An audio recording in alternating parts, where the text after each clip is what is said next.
Well, hello, my lovelies, my lilies, my lads, my lows, my sugar babies, my sugar flowers, my sugar muffins, my sugar cookies. Sugar cookies. That's right, baby. Sugar cookies. That's right. All 300 no, not all of you are sugar cookies. But anyway, that's where we're at, baby. Let's go. Let's go. All right. Quick one, baby. Quick ones. All right, quick one. We're going to call this question, I'm going to call this question three of 3 of 3. That's right. I have a question. Could be nothing. Could be absolutely nothing. Could be absolutely nothing. Could be pure speculation. Well, it is speculation. Again, just a theory. Just a theory.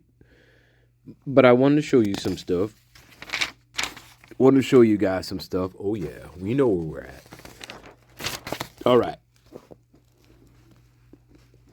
So I want to get back to how the prime describes the intruder.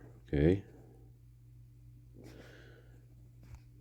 And I found this part of the description interesting because to me it's, I don't know, it's a weird kind of specificity that it could be nothing, but to me it's a little odd. And I believe in some weird way that it relates to Ethan, because I believe Ethan was involved in basketball. Okay? Basketball. I have to confirm that if he was playing basketball at the university or not. I don't know. High school, I think, yes. College, I'm not sure. But anyway, there's a basketball connection with Ethan. There is. Now, I want to show you some stuff. This is DM's description, part of her description, a couple times of the lone wolf, all right? And I'm going to show you these. And I want to tell you why I think it's kind of odd. And then I'll get to my question. All right, we're going to start off with... okay, so this is going to be the state responding to the defense regarding the defense's motion regarding the witness identification by the eyebrows, okay? That's the document. So this is what I want to show you guys. Okay, we're going to start... okay, we're going to start here. We're going to start here. Okay. Couldn't really see much of him. I'm almost positive he was wearing a full black outfit and he had this mask, right? It was just over his forehead and over his mouth. The prime gave the description a third time.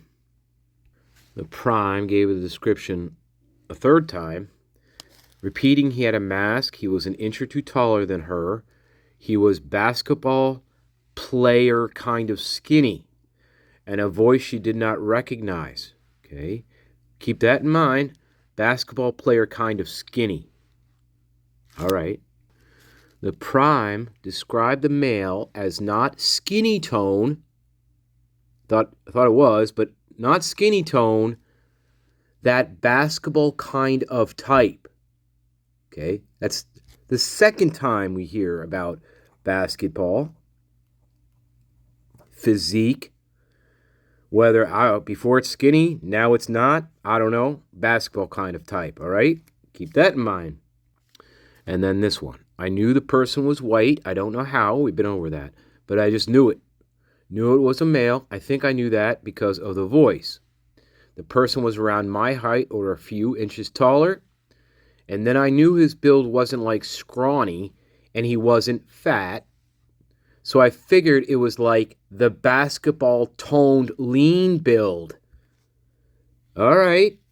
Now that's 3 times in her description she mentions this. She mentioned basketball. Build, tone, skinny, not skinny, whatever. But 3 times she refers to the basketball type. The basketball type. Okay? Weird. To me, that's weird. To me, that's a little too specific. What do you guys think? Do you think that's kind of a weird way of describing like somebody's physique 3 times? She uses basketball 3 times, guys, in her descriptions. At least 3 times that we know of.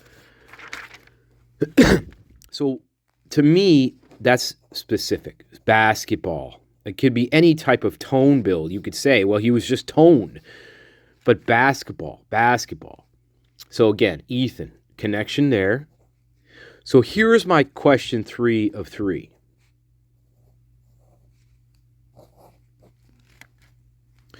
Would one of the Prime's associates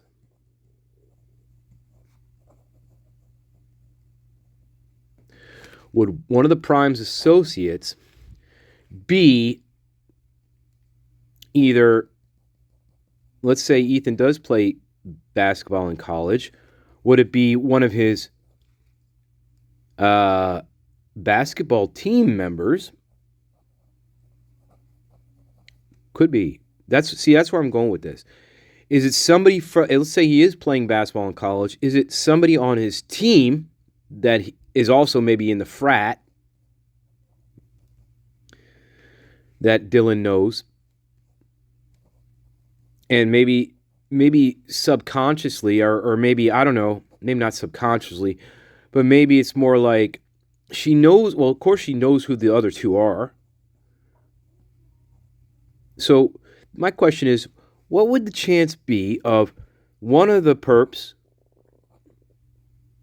A, being into basketball, playing, and also who may be part of the frat? So I would, looking at this and reading her stuff about the basketball tone, I would be looking at people who play basketball, who had an awareness of Ethan, and who was in a frat. Those are the things that I would be looking for. Just from those statements coming out of her mouth, that piques my curiosity. Why basketball? That's, you know what I mean? It could be any, first of all, it could be any sport, right? It could be baseball player. But basketball, for some reason, guys. Anyway, what do you think about that question? Do you think it's possible that one of the other perps, A, basketball, knows Ethan, 2, knows Ethan, and 3 is in a frat? The same frat that Ethan's in. Okay, I'm going to leave it right there, baby. We're going to do a long one later tonight, babies. We're going to do a long one, baby. So hold on to your roses. Hold on to your candles. Hold on to your wicks, my dudes. You know what I'm talking about. Hang on to your wicks, babies. All right. Tyrone will talk to you later. Tyrone, love you. Okay, good night. Or not good night. Oh, my God. We'll talk later. Bye-bye, lovely. The keeper of the city keys put shutters on the dream.